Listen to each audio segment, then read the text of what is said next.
So thou, O son of man, I have set thee a watchman unto the house of Israel. Therefore, thou shalt hear the word of my mouth, and warn them from me. Have no fellowship with the unfruitful works of darkness, but rather expose them.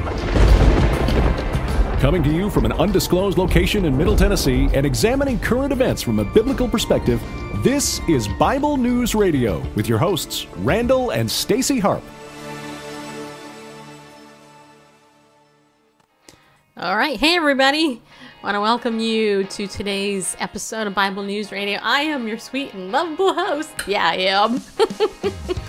Hey, today is the National Day of Prayer. Yeah, it is. And my question to you is, have you prayed today? Have you taken the stance? Have you bowed the knee? Have you lifted your hands? Have you given God glory for today? Have you?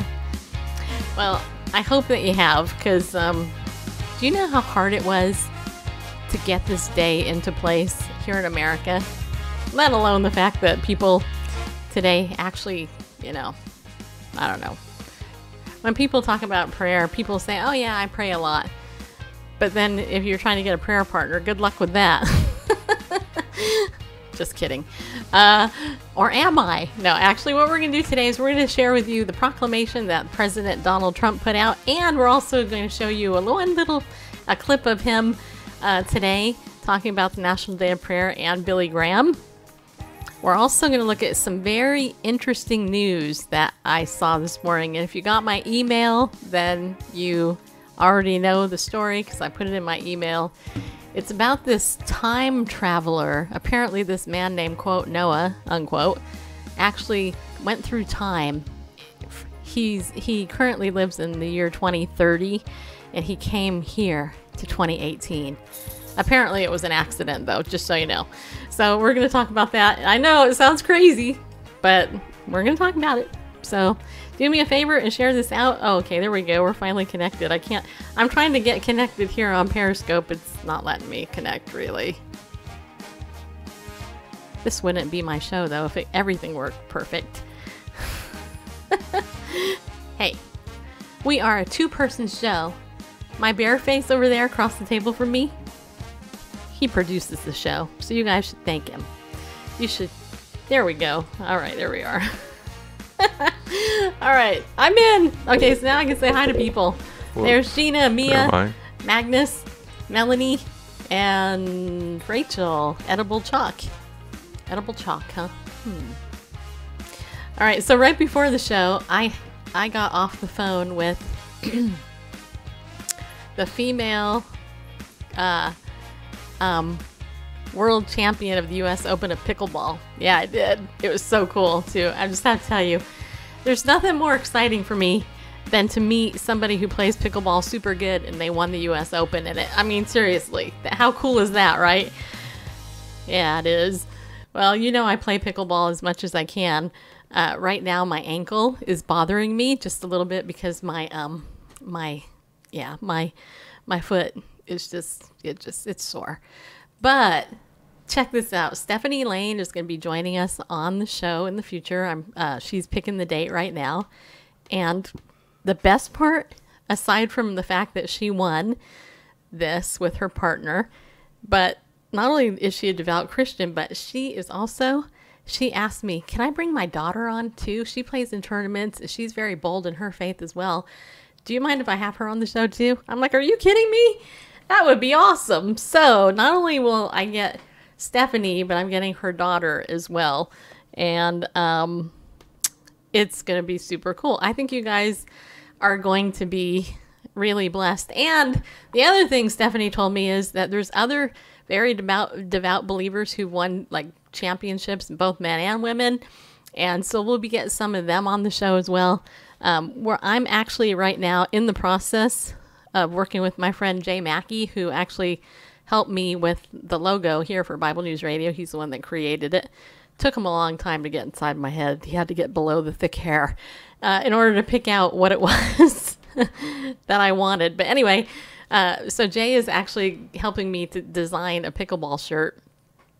And so if you guys are interested in buying that when we get it done, I'll give you that opportunity to do that. I'm not sure what it's going to say or what the design is going to be like, but it's pickleball, people.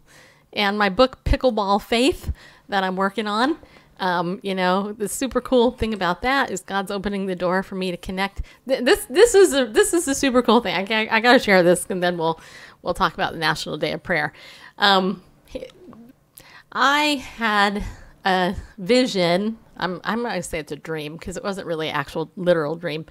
But I had a vision at the beginning of the year that I wanted to write a devotional about pickleball and all the different things that God has used and taught me with the actual thing. And I remember when I was putting the idea together that I remember thinking to myself, wouldn't it be so cool to figure out who the Christians are who play pickleball and be able to get them to endorse the book?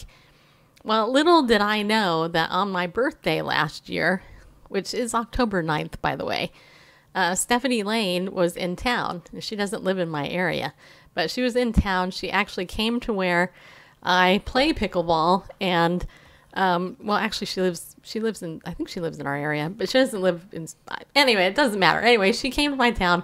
She was teaching a student who was with her, and of course, when you teach a student, you need other people to play. And anyway, long story short, I ended up getting to play with this woman. I had no idea who she was, right? None whatsoever. It was the best game ever because I got super instruction from this lady who is a professional PE teacher on top of playing pickleball. Anyway, so here I am. Everybody's like, do you know who she is? I'm like, no. But anyway, long story short, she just ended up winning the U.S. Open, got gold in pickleball. Now that's pretty cool. And she's a very devout follower of Christ. And I just spent a half hour talking to her right before the show. So anyway, so I was telling her, I said, yeah, I'm going to write this book. It's called Pickleball Faith. And anyway, and then she started telling me all this stuff. Oh, I could get this and blah, blah, and you could do that and blah, blah. And I'm like, really? And I'm just sitting there laughing because I'm like, who knew? I mean, that would be like, if I wanted to write a book called Baseball Faith, and then all of a sudden I happen to meet the World Series champions, and they're like, oh yeah, I know all the believers. I can connect you with them. What's the likelihood of that? Hey, it's not likely unless God opens the door. And so anyway, I think that that's cool. So I thought that was cool. All right. That was for free. Okay. So let's look at the proclamation that President Donald Trump actually put out today, declaring the National Day of Prayer today. I'm going to read it because you're not going to hear it most places, just so you know. And I am reading this off from the National Day of Prayer website. You can go to nationaldayofprayer.org if you want to see it for yourself. It says here, by the President of the United States of America, a proclamation. On this National Day of Prayer, we join together to offer gratitude for our many blessings and to acknowledge our need for divine wisdom, guidance, and protection. Prayer, by which we affirm our dependence on God, has long been fundamental to our pursuit of freedom, peace, unity, and prosperity. Prayer sustains us and brings us comfort, hope, peace, and strength. Therefore, we must cherish our spiritual foundation and uphold our legacy of faith. Prayer has been a source of guidance, strength, and wisdom since the founding of our republic. Note the word republic, people. When the Continental Congress gathered in Philadelphia to contemplate freedom from Great Britain, the delegates prayed daily for guidance. Their efforts produced the Declaration of Independence and its enumeration of the self-evident truths that we all cherish today. We believe that all men and women are created equal and endowed by their Creator with certain inalienable rights, including life, liberty, and the pursuit of happiness. Prayer sustained us and gave us the strength to endure the sacrifices and suffering of the American Revolution and to temper the triumph of victory with humility and gratitude. Notably, as one of its first acts, our newly formed Congress appointed chaplains of the House of Representatives and Senate so that all proceedings would begin with prayer. As a nation, we have continued to seek God in prayer, including in times of conflict and darkness. At the height of World War II, President Franklin D. Roosevelt called for prayer for the vision to see our way clearly, to see the way that leads to a better life for ourselves and for all our fellow men. and to the achievement of his will to peace on earth. Decades later, following one of the darkest days in our nation's history, President George W. Bush offered this prayer for our heartbroken country, mourning the precious souls who perished in the terrorist attacks on September 11, 2001. We ask Almighty God to watch over our nation and grant us patience and resolve in all that is to come. We pray that He will comfort and console those who now walk in sorrow. We thank Him for each life we now must mourn and the promise of a life to come. America has known peace, prosperity, war, and depression, and prayer has sustained us through it all. May our nation and our people never forget the love, grace, and goodness of our Maker, and may our praise and gratitude never cease. On this National Day of Prayer, let us come together, all according to their faiths, to thank God for His many blessings and to ask for His continued guidance and strength. In 1988, the Congress, by Public Law 100-307, as amended, called on the President to issue each year a proclamation designating the first Thursday in May as a National Day of Prayer, on which the people of the United States may turn to God in prayer and meditation at churches, in groups, and as individuals. Now, therefore, I, Donald J. Trump, which is hard to believe he's the president, President of the United States of America, do hereby proclaim May 3rd as a National Day of Prayer. I encourage all Americans to observe this day, reflecting on the blessings our nation has received and the importance of prayer with appropriate programs, ceremonies, and activities in their houses of worship, communities, and places of work, schools, and homes. In witness whereof I have hereunto set my hand this 3rd day of May, in the year of our Lord 2018, and of the independence of the United States of America, the 242nd. Donald J. Trump. So there you go, people. I bet you're not hearing that anywhere else for the most part. I know Janet Parshall on her show In the Market with Janet Parshall will most likely share that, and I hope she does, because she usually does. And I just have to say, that was an awesome proclamation. And myself, personally, I was on a prayer call this morning, and I didn't know this, okay, just so you know. I actually learned something new today. I learn new stuff every day, but if you go to the National Day of Prayer website, nationalprayer.org, nationaldayofprayer.org, if you go to, I think it's the events page, maybe not. Maybe it's the equipping page. I'm not sure. I gotta find it. Anyway, there is a prayer on there. There is a page on there that offers a 10-minute daily prayer call that you can join in on. All you gotta do is go there, find the phone number, and then put in the access code. And you can be a part of the prayer. And so I joined in on this prayer this morning with these ladies I didn't know. And what was super cool was I don't know how many people there were on the call, but they were praying for America. They were praying for Israel. They were thanking God for what was going on in Israel today, especially with Mike Pence, our vice president, was there talking about our support of Israel as a country, which is a super awesome thing. And then there's a whole bunch of prayer guides and different things. If you need to know how to pray, or you want something to help guide you, give you ideas of what to pray for, there are a ton of articles and PDFs on the nationaldayofprayer.org website that you can actually download. I've downloaded a lot of them. I actually downloaded a whole brand new mobile app, which is on my phone. And I will tell you guys what that is after the fact. I mean, I'm on my phone, so I can't tell you what it is right now, but I'll put it in my email, because honestly, this is one of the best prayer apps I've found. And I've used a couple of this one. This one rocks, the one that I'm going to share with you. I'm put it in my email because it's super cool. I mean, it's really good. It's really super cool. Yeah. So that's that. Okay, so now let's play the 1-minute video. This was posted on President Donald Trump's Twitter account. It's 1 minute from earlier today. Let's play that, and then after that, we'll go ahead and get into some of the news, especially this UFO, the time traveler story. So I think, yeah, I want to hear your opinions on that. So just tell me when you're ready. Ready. All right. Thank you, Bearface. As we gather this morning, our thoughts also turn to the memory of a man who awakened the light of God in the hearts of millions of America's pastors, and that's the great, legendary, wonderful Billy Graham. Great man. Great. So, Sissy, I want to thank you for carrying on your grandfather's incredible, towering legacy. Today we remember the words of Reverend Graham. Prayer is the key that opens us the treasures of God's mercies and blessings. Always beautiful. And when he said it, it meant so much. When I say it means something, but I liked when he said it better. Right? I think he did that a little better than I do. Reverend Graham's words remind us that prayer has always been at the center of American life because America is a nation of believers. There you go.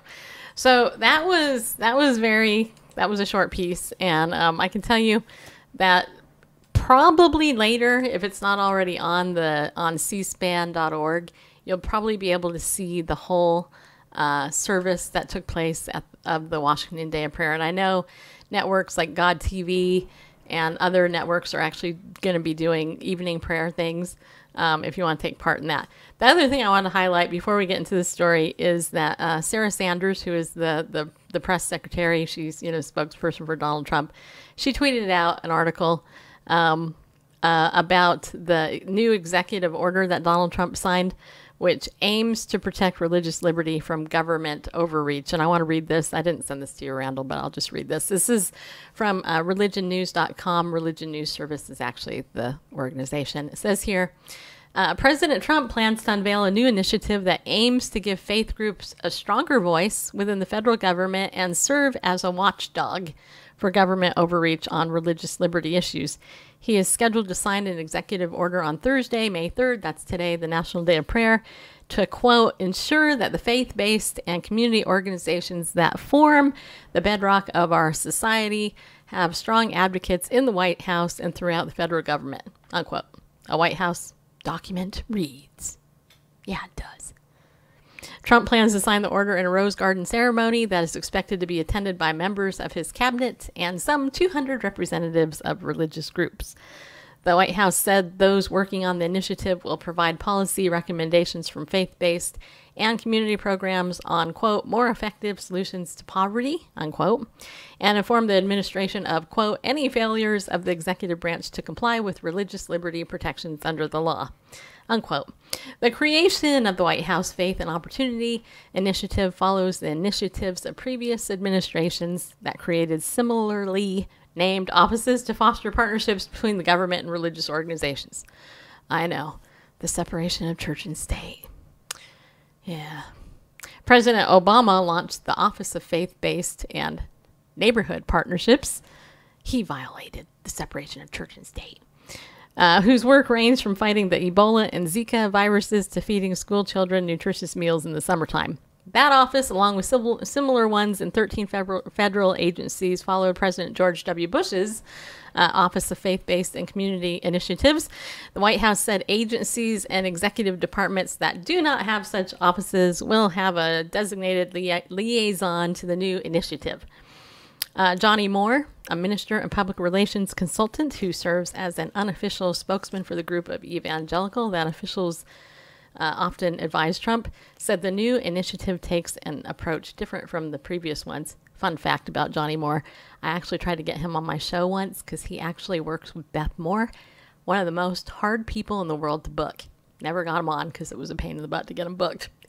Just a fun fact. Anyway, back to the article. Ordering every department of the federal government to work on faith-based partnerships, not just those with faith offices, represents a widespread expansion of a program that has historically done very effective work and now can do even greater work, he said. Florida megachurch pastor Paula White, one of the key evangelical advisors to the president, also cheered the new initiative. Quote, I could not be more proud to stand with President Trump as he continues to stand shoulder to shoulder with communities of faith. This order is a historic action strengthening the relationship between faith and government in the United States, and the product will be countless transformed lives. The White House also said the new initiative will be led by an advisor who will work with faith leaders and experts outside the federal government. Obama's initiative also had an office director with a council of outside experts. And this was written by Adele M. Banks, who is the production editor and national reporter with RNS. Just so you know. There you have it. Okay, so who wants to talk about time travel?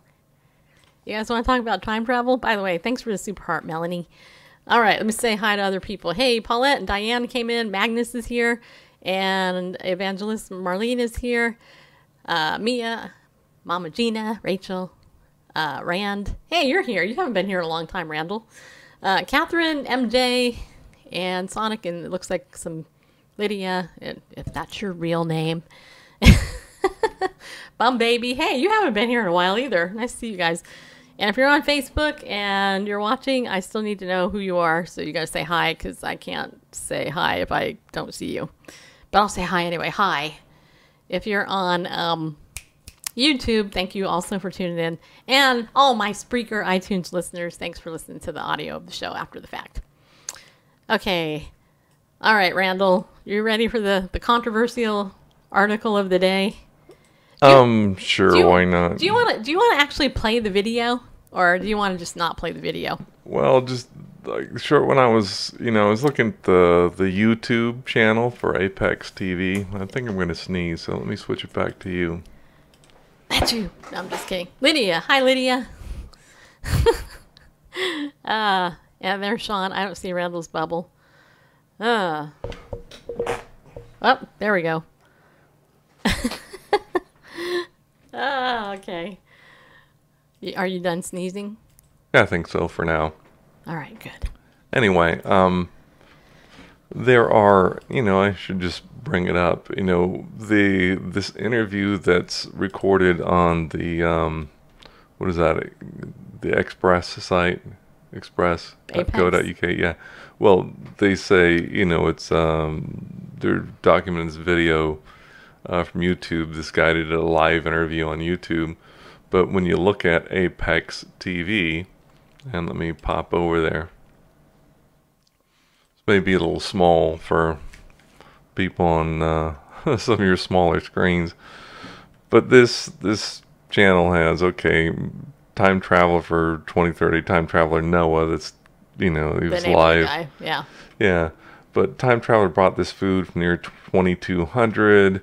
We've got Time Traveler 2075 reveals World War III details. We've got Time Traveler who went to 8973 explains the Mandela effect. We got another live interview with the 2030 Time Traveler. Time Traveler took this picture in the year 6000. Time traveler documented steps of time. Time traveler who has been to the year 9428 speaks out. Time traveler from 4932 reveals future president. Time traveler from 4126 brought back picture. Anyway, they've had some time traveler Q&A and from 2190, 2987, and 10 people, who claim to be time travelers, etc., etc. So take it all with a whole bag of salt. So are you saying that we shouldn't believe this article because of this? I'm saying I'm extremely skeptical since this isn't the first time they've... The source has highlighted some time traveler and it hasn't made any significant impact that I'm aware of. We need to take this with an open mind. Yes. In my opinion. But not so open-minded that our brains leak out. Okay, hey, here's the thing, okay? I was having lunch with a Baptist pastor today, okay? And my dad. And I'm on Bullhorn, by the way. By the way, those of you who are following me on Bullhorn, get Bullhorn, the mobile app. You heard my 15 minutes discussion about this today, so you already might have heard what I'm going to tell you. If you haven't followed me on Bullhorn yet, you might want to get on there. Okay, so here's the thing. Go to getbullhorn.com, download the app on your phone, and then find me on Get Bullhorn and just follow me. I think I have 35 followers or something right now. It's a lot. But go download it, because I'm sharing stuff on there I'm not sharing here because I don't have time. So here is my thoughts on this. First, let's read the article. We'll throw that up there on the screen. All right, because this is important. Okay, time travel bombshell. First contact with aliens and UFOs in 2030, claims time traveler. Okay, a self-confessed time traveler has emerged from the shadows to reveal a bombshell revelation about humanity striking an alliance with extraterrestrial UFOs in the year 2030. The supposed time traveler, who goes by the name of Noah, agreed to reveal some tidbits about the future in a live online broadcast on Apex TV. Fielding questions from the public, Noah agreed to share as much information as he possibly could without creating catastrophic, quote, time paradox, unquote. The time traveler's revelations concerned everything from future technology to global scale cataclysms. But his most startling claim was humans will discover intelligent life in the universe in the near future as early as the year 2030. A phone caller asked the time traveler, "Is the U.S. in an alliance with aliens from 2030? Noah answered, "Yeah, they are. So the aliens are practically allies with the whole world except some religions that they must be dealt with and everything. America is allies with them." Another caller asked Noah to describe the inside of a UFO, but the time traveler claimed he was unable to answer that question in detail. He said, "I haven't actually been inside of a UFO. I mean, I've been in one, but I don't remember much about it. I remember someone else was piloting it and everything. We had it move forwards just like 10 feet, and it got down. I was basically with a bunch of other people, and we had some time to spare, and this other guy went, 'Do you guys want to see something cool?' Where I was testing it, they sometimes don't have really anything to do, and they just sit around, but this guy showed us the inside of one." Time traveler Noah claims to have come to our world from the not-so-distant future of 2030. Since appearing online in Apex TV's YouTube videos, the anonymous man has become something of an internet sensation. He has appeared on Australian daytime TV, and his predictions and revelations about the future continue to stun people around the world. Yeah, they do. Explaining how he managed to find himself in the year 2018, he said, quote, "I was on a mission with my coworkers when everything went wrong. We all got fired on the spot by the government midway through a time we were not meant to be in. When I time traveled, I put on special clothing in a giant dome, and electricity was able to transport me. The dome is in the middle of nowhere in a secret government facility." Yeah, it is. The alleged time traveler now makes numerous appearances in online videos detailing his journeys through time and space. In his most recent raft of revelations, Noah claimed Martin Luther King's granddaughter, Yolanda Renee King, will take over the U.S. presidency in the year 2030, much to the dismay of Oprah Winfrey. No, I'm just kidding. It doesn't say that part. Anyway, Noah further claimed a war will break out in the same year, dragging many U.S. conscripts into the war. He said, yeah, only a small amount of people are drafted during the next war. So that means the draft will be reinstated. It is not a world war, but basically only a small amount of people are drafted. If you're talking about the U.S. only during that time, but that is just a small amount of people that got drafted. Noah claims humanity will start to mass produce very efficient consumer electric cars in 2021. The green energy sector will bloom in the future, and virtual reality will overtake the entertainment industry. However, despite his bizarre claims, the masked man has never produced any concrete evidence to support his story. And I have a couple of thoughts. Should we dismiss this guy as a crazy lunatic, that this really didn't happen, like, right out of hand? I'm not so sure, to be honest. Am I a conspiracy theorist? No, I'm not. First of all, his predictions near the end of the article, or I could have made those. First of all, consumer electric cars in 2021, that's only like 3 years from now. And, you know, with the whole move of driverless cars and all that stuff, that's not a big shock.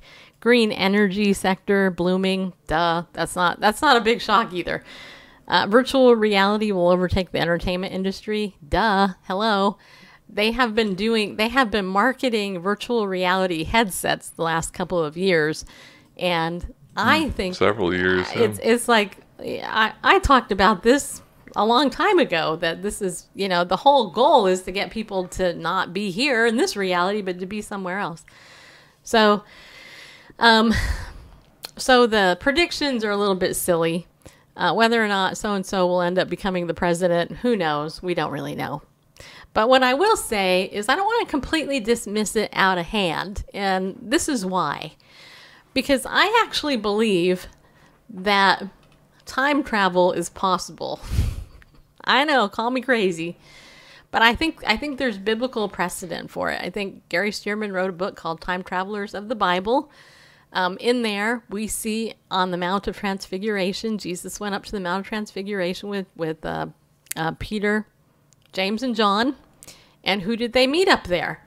They met Moses and Elijah. Okay, now Moses and Elijah had been gone for a long time, but all of a sudden, poof, there they are with Peter, James, and John and Jesus. They had a conversation. It's recorded in the Bible. So, and it's interesting. I'll tell you this. I asked the pastor today I was talking to, the retired Baptist pastor, because I brought this subject up to him.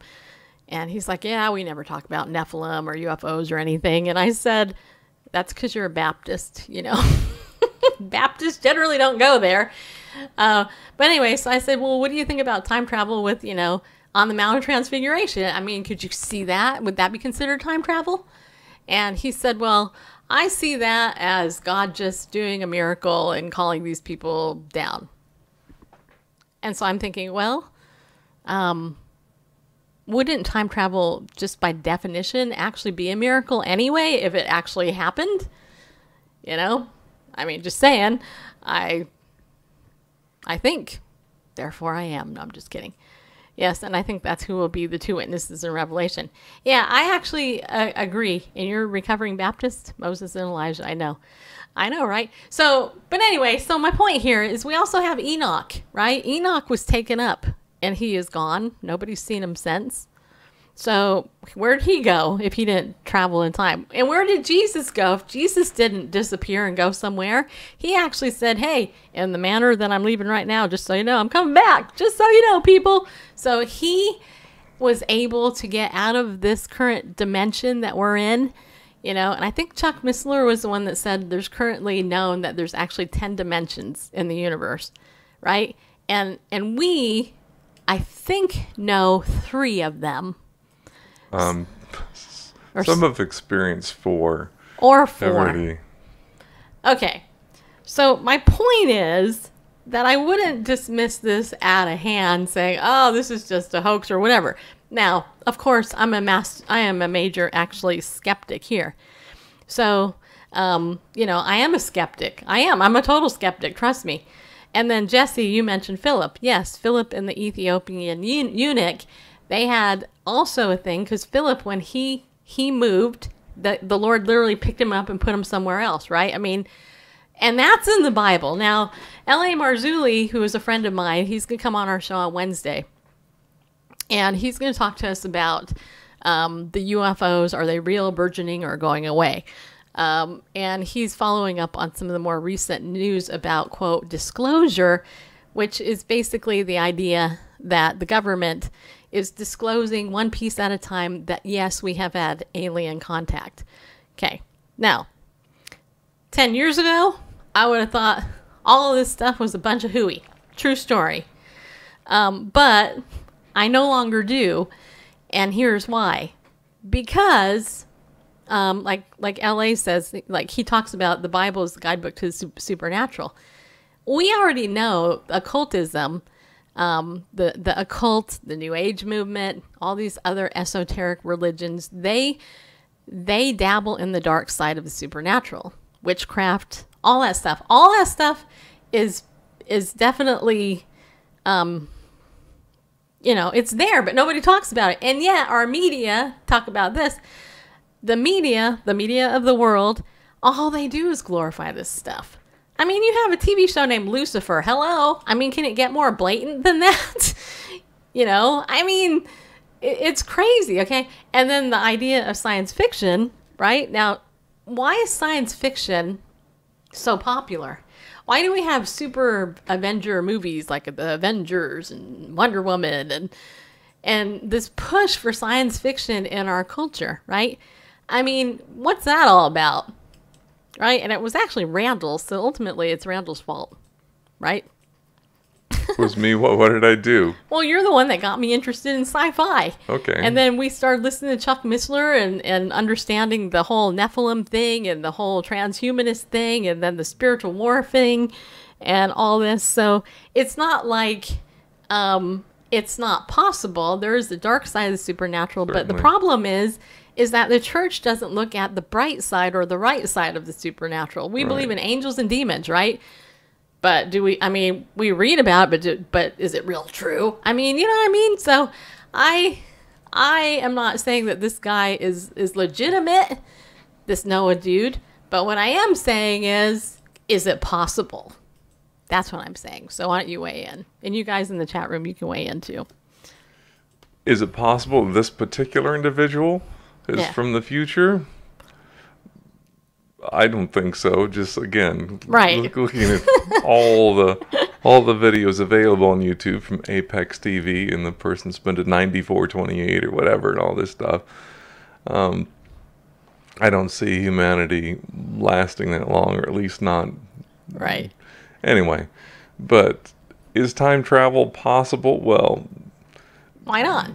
Yes, for those outside of these four dimensions, height, width, depth, and time, and they do go together, the space-time continuum, and we could talk about that, why they go together, but anyway, but I think if someone originating from these dimensions that we know, these four that we experience every day, then if someone leaves those to go to another, I think it brings up the issue of infinite regression, but that's a whole nother thing there. That's addressed, and if you've ever seen, Back to the Future, there's, I don't remember, it was 1, 2, or 3, maybe 2, I don't remember, but, Marty McFly, he goes and not only does he find his, he goes back and finds his time-traveling self. As he's time-traveling, he finds his time-traveling self in the past, anyway. Yeah. And so, anyway, but then, how, logically you can stretch that out to excuse me here, infinite possibilities where, as soon as I leave this time, then in the past there's me leaving that time, and so any time anyway. But this whole thing, I think, getting back to the article, the fact that he says, and I really don't think he's from that, but he realizes the incompatibility, the conflict between an alien gospel, right, and the gospel of Jesus Christ. That that one line in there was very interesting, right? That's right. About, there's a problem, basically the extraterrestrials are allies with the whole world, except there's a problem with some religions that aren't allies. And yeah. Okay, so how many of you in the chat room have ever heard of what the alien gospel is? Go ahead, put a 1 if you have, put a 2 if you haven't. Because, before we explain this, I don't want to waste your time if you've all heard it. So put a 1 if you've heard about the alien gospel, put a 2 if you haven't. Because I think it's kind of interesting, actually. And the interesting thing is, you're not going to hear this type of discussion in the church for the most part, because you're going to be considered crazy. Okay, so we're getting a whole bunch of 2s. Wow. Okay, that's surprise. I'm surprised. Okay, so most of you guys have never heard about this. Okay, so basically, the basic premise of the alien gospel is this: it's the idea that that aliens seeded the earth. Okay, that the Bible in Genesis talks about how God created man, Adam and Eve, right? And so that's how we came here, just so you know. What the Bible says is real, okay? And so this is where humanity began, right? Okay, we know that. The alien gospel is the suggestion that aliens came here and they're the ones that put us here. And they've gone away and they're doing other things in other planets and of course blah, it blah. begs the question where they came from, but Right. anyway. Okay, so but here's the thing. Okay, now you watch TV shows like Ancient Aliens on the Revisionist History Network. I say that tongue in cheek, right? It's the History Channel. I call it the biased revisionist history channel because they only will put one side. And so what they'll do is they'll talk about ancient aliens and they'll talk about different things here and blah, blah, and all this other stuff.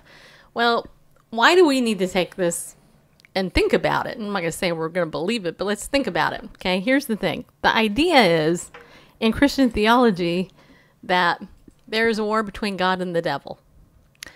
And as I stated yesterday on the show, God created man and woman in his image. The devil don't like that, okay? The devil hates us because we're created in his image. He doesn't hate animals. He just hates humans, okay? Just so you know. And he comes to kill, steal, and destroy. He will do anything that he can to mess with masculinity and femininity and the union of the family and marriage and all this other stuff, okay? And that's why we have all these wars in the culture with the LGBT lobby and them trying to wipe out gender and transgenderism. All that stuff goes back to the demonic seed of destroying humanity because we're made in God's image. I mean, that's the biblical position on it.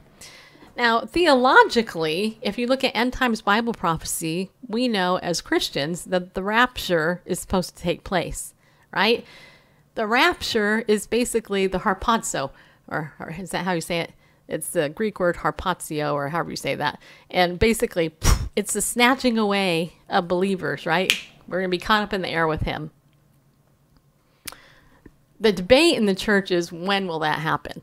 Will it happen before the tribulation, during the middle of the tribulation, or after the tribulation? That's where the big debate is. I happen to actually be a pre-trib believer because I look at the issue of Israel and all that and the timing with Israel. That's why the nation of Israel is very important. That aside, you have to ask yourself this question.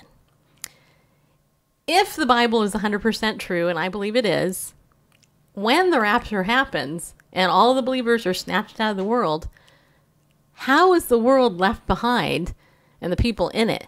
How are they going to explain that?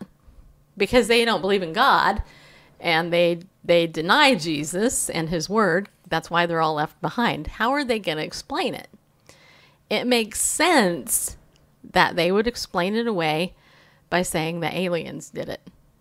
So that's part of the reason why I think, you know, in studying this and looking at the media and stuff, we have a saturation of science fiction. We have the Pope, good old Pope from the Catholic Church in the Vatican a couple of years ago. This is not made up. You can look it up. The Pope in the Vatican actually have an office called the Ambassador to the Aliens. Okay? I'm not making it up. It's a true story. I was actually telling the pastor this today, and he was just shocked by that. So if the Vatican is preparing for, quote, UFO disclosure and visitation and stuff, and we see these sprinkling of stories of UFOs and various things taking place, and the normalization of space visitors and people coming through time warps and different things as we are seeing in science fiction all the time, doesn't it stand to reason that there's a reason why all that programming is going on for the people? You know? And yet, how are they going to explain us being gone? It makes total sense to me. In the natural, they're going to say, well, it was a UFO. They came, they took the troublemakers away. And why are Christians the troublemakers? Because what Randall just said earlier, and what the other, you know, even what it said in the article that we read, Christians believe Jesus said, I am the way, the truth, and the life. No one comes to the Father but by me. We are exclusive in our religion. We're not inclusive, contrary to what somebody said on my Facebook page the other day. Christianity isn't inclusive, it's exclusive, meaning that there's one way. There's one way, and that's through Yeshua. You deny Yeshua, the alternative you chose is without him, okay? I don't know how anybody would actually, want to go to heaven if they deny Christ here on earth, So, yeah, it is an interesting theory, right, Liz? Is this the same as raptured?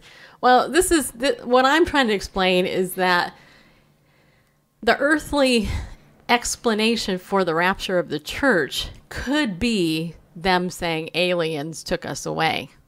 Because if people fall hook, line, and sinker for the Antichrist and the whole religion of that, it makes sense that they would say, oh my gosh, yeah, all these people that disappeared, it's because the aliens decided to remove these troublemakers and bring them somewhere else. When in reality, it was the Lord did, and then he's basically handed the world over to even more judgment. Because according to end times Bible prophecy, the Antichrist will rise to power. He will control the whole world system, the banking system. There'll be a one world religion, which they're also trying to do right now. I mean, think about it. All of those bumper stickers you read that say coexist, that's all about that. It's all about the unification and stuff, right? So, it sounds crazy, but I think it's very valid and it makes complete sense. Then when you add the other layers onto this, which think about this, and bareface, anytime you want to jump in, feel free. But think about this, the New World Order, okay? George W. Bush's dad, in 1988 was one of the first presidents that came on TV and talked about the New World Order. I remember it because he was the first president I voted for. I had no clue what that was all about. I believe that that's tied to the Bilderbergers and all the, quote, puppet masters that really rule the world. There's only a handful of real people that really rule. I mean, they're the puppet masters. They're the ones that control the money, the oil, the wars, all that stuff. And if you think it's not true, do some research. It's actually true, right? So you have these people who are doing all this stuff, and most of them are satanic and involved in the occult, right? Hillary Clinton is a big one, right? I mean, she was, involved in satanic stuff. I mean, there's all this stuff, right? And yet we laugh at it. The media is so clever. Oh, that's just stupid. Whatever. We won't think about it. But the church, we have the gospel. We have the truth, and we're the ones saying, hey, no, you need to bow to Jesus and let him save you, and you swear allegiance to him. It's a war. It's a spiritual war. Every single day in the media, it's a war for your mind, right? That's why being in God's word is so important, because when you know what his word says, you're not going to fall for the lie of the world, right? And it's crazy. In Ireland, we call them Americans. I'm not sure what you're talking about there. But what I will say is, if you think about some of this stuff as a Christian, and answer this. Why is it just Christians being persecuted all over the world for the most part? There are other little minorities that might be, but why is it the Christians that they're trying to kill? Why is Israel and America the one under attack from Islam? It's because of our historic Christian foundation. That is the reason. Why does the church avoid supernatural topics like this? This is why I'm having L.A. Marzulli come on next week. Right? Yeah. Whether you believe salvation is going to come from the cosmos, like extraterrestrial life, they're going to share their advanced knowledge and technology and all that, and move us to a higher plane, or your salvation is going to come from ourselves, that through humanistic wisdom and pulling ourselves up, that we're going to through human enlightenment and education, we're going to create a better world. Either way you look at it, either way, whatever your salvation is, what stands in opposition to that is those who believe in redemption, restoration, believe in the elevation of humankind through Yeshua, through the Messiah, through Jesus, through the Christ, because the whole message of the gospel of Christ is that we can't do anything, we can't lift ourselves up. It's like telling the drowning man, well, save yourself. Right. If the drowning person could save themselves, they wouldn't be drowning. So, the fact that we're in this mess that we are, with wars and rumors of wars and rape and all this kind of stuff, and, murder that goes on every day, tells me that we're not capable of making a better place in and of ourselves. And so the gospel is that, we require what Christ has done to give us a hope of a future, and the promised Holy Spirit indwelling us that will make a difference. And so, anyway, that's in direct opposition to those looking for their salvation from the stars or salvation from right here on earth, that we're going to make a better life for ourselves, or the aliens are going to make a better life for ourselves, than the idea that Christ is going to make a better life for us stands in opposition to that. So, yeah. Irish Sky said Israel only became a target after the phony 1967 war land grab, so that doesn't count. To which I would say you might want to learn some history. Actually, when the nation of Israel was born in a day which fulfilled Bible prophecy, May 14th, 1948. Within 24 hours of that, they were under attack. Had nothing to do with them grabbing land. In fact, the current state of Israel, which I should say, still does not have all the land that the Lord gave to them, and all that. So we could do a whole show on that, actually. But yeah, and even, nice try. yeah, and even less land that they have now than they had in 1967, and yeah, hostilities have stopped since they've been giving land for peace, right? Everybody's happy, right? Right. Not. So the other thing about the whole UFO thing, though, is if you look at Genesis chapter 6, and this is a controversial passage, and just so you know, I am having on the show, I did get an email from the author a couple minutes right before the show, Ryan Pitterson, R-Y-A-N, and his last name is Pitterson, Pitterson. He wrote a book called The Judgment of the Nephilim. And so if you're not familiar with the Nephilim, this is basically the idea that they are the offspring of human angel sex. I guess that's the best way to put it, right? The fallen angels came into the daughters of men. And then these hybrids were basically born. And this is the reason for the flood, okay? This is the reason for the flood, the flood that Noah was there to prophesy about and be the prophet to, and why God flooded the whole world. It's because when these beings came together, then they created offspring that were mighty men of old, let's call it that way, giants, stuff like that. So the genetics of these individuals were impure.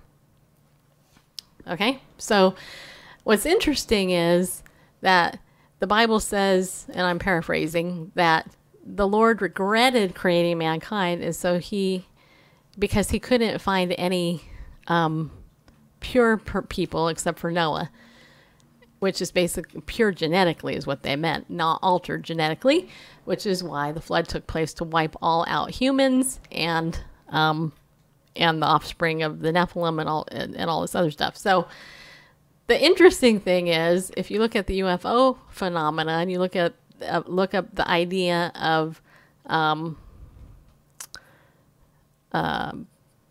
abduction, and you look up animal hybrids and these other things, then you'll see that there's this real interesting thing happening in the world of science with transhumanism, which is basically taking a mingling of technology with humanity, which is not natural. That's a transhumanist thing. And then they're doing mingling with animal DNA and human DNA. And if you look at the accounts of people who've been, quote, abducted, which I believe are demonic things, by the way, then you see these chimeras that are developed, right? I mean, you can look online, you can see that. You can see, a mouse with human ears or whatever. If you look at mythology of old and all that, you see the Pegasus, and you see the half man, half donkey, or whatever it was. You see all this, and people look at that as, quote, mythology, but what if it was real? What if it was real? And that's the position that people like Gary Stearman and Prophecy in the News and Tom Horn and all these guys that we watch and we're friends with actually go, what if that really did happen? And what if, as in the days of Noah, it happened again? Because Jesus said, as if it was in the days of Noah, that's when I'm going to come back again. It's happening today. It's happening today. Not on the level that we're seeing it on the TV every night. But if you listen to alternative media and people who are inside the government and they believe in these things and they talk about the deep state, which incidentally, I interviewed Robert McGinnis, who is inside the deep state, about his book, The Deep State, when I met him last year in Oklahoma. I need to get him back on the show, actually, to talk about it. So if you look at all these pieces, and we just threw this out for fun, but if you look at all kind of like an unassembled jigsaw puzzle. Yeah, but if you look at all of this stuff, and we are running out of time, I know. So you know. In light of Bible prophecy, you look at all of this stuff, it makes sense. And my point of the show here today is to go, okay, so we're seeing this thing. Is it possible? Yeah. Is it probable? I don't know. But then again, no, the title is not a joke. Godzilla for Peace. Is your name a joke? Yeah. Anyway, you'll have to listen to the show. Anyway, just keep watching our show because we're going to cover more of these topics all the time. So, but we have to thank our sponsor, Ariel Ministries, which rocks. They are a Messianic Jewish ministry with solid biblical Bible teaching. And interestingly, Dr. Fruchtenbaum actually addresses the issue of Genesis 6, the whole Noah's flood, DNA, Nephilim thing. He understands it. It's a biblical teaching. People from, thousands of years have agreed with this. And actually the guest I'm going to have on soon will be addressing that too. But if you go to ariel.org, you can save 20% on with the coupon code Bible News. Well, Godzilla, I'm glad you're here. You'll like our show, trust me. Just keep tuning in, and I'll follow you here on Periscope. I'll follow you. You can follow back if you'd like. But anyway, go to ariel.org. And use the coupon code Bible News. You can save 20% on anything there. You can still get the Israel map book, and it's available there. I'm not sure what the new Bible study for the month is. I'll have to get in touch with that afterwards. But I don't believe in time travelers from 12 years in the future.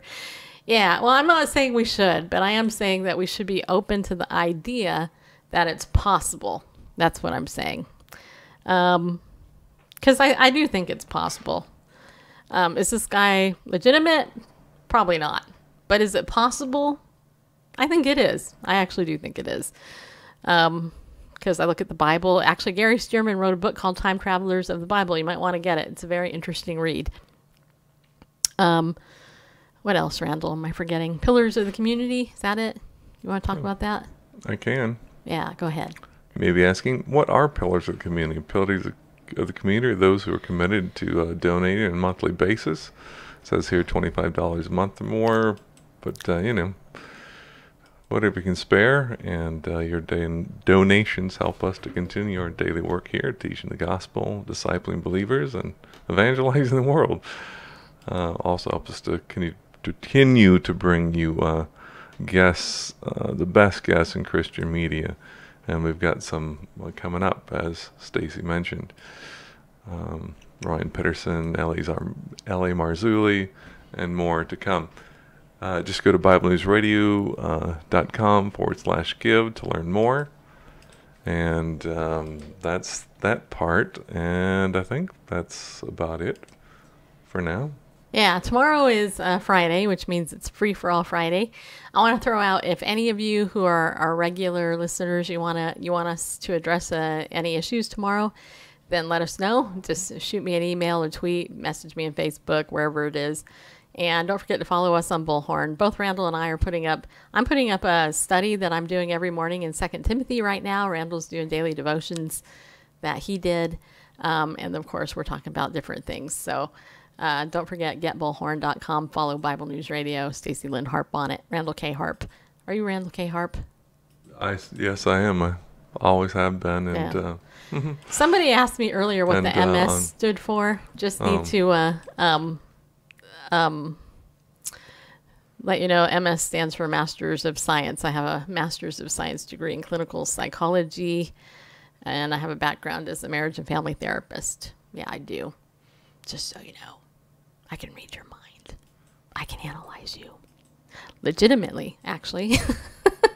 I could diagnose you, actually, if I felt like it. But do I want to? You're not paying me. So anyway, so yeah, that's our show. I hope you guys have a good rest of your day. Remember, be bold, stand up, go with God. Think about what we're saying. Don't just believe us. Check it out for yourself. The idea, be on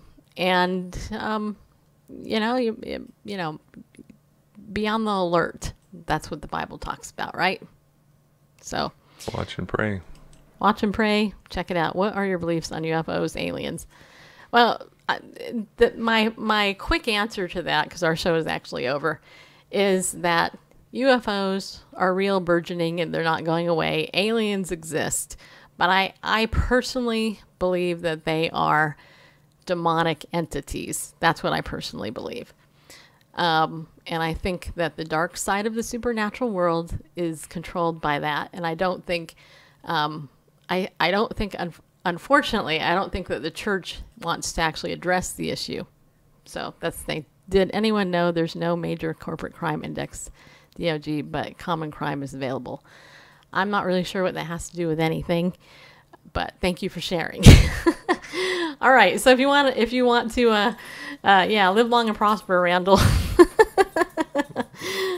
Yeah, there has to be life out there somewhere. I agree.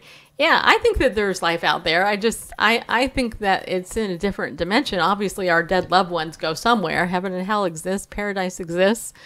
But I do think that there is a war in the heavenlies. Ephesians 6 talks about it. We're not wrestling against flesh and blood. We're wrestling against unseen powers and principalities in the dark places. By the way, today's National Day of Prayer. Don't think that the enemy, witches have prayer all the time, just so you know. Witches who are into that, they worship the devil and stuff. They're praying against the Christians, just so you know. Anyway, Yeshua is not an alien and he isn't demonic, just so you know. Depends on who you ask, though, I suppose. But anyway, we'll continue this conversation tomorrow, if you'd like. And don't forget, join my email list at BibleNewsRadio.com. And again, thank you guys for coming on the show or being part of the audience. And just appreciate you guys being there, right? Okay, be bold, stand up, and go with God. Go with God, because he loves you. We'll see you later.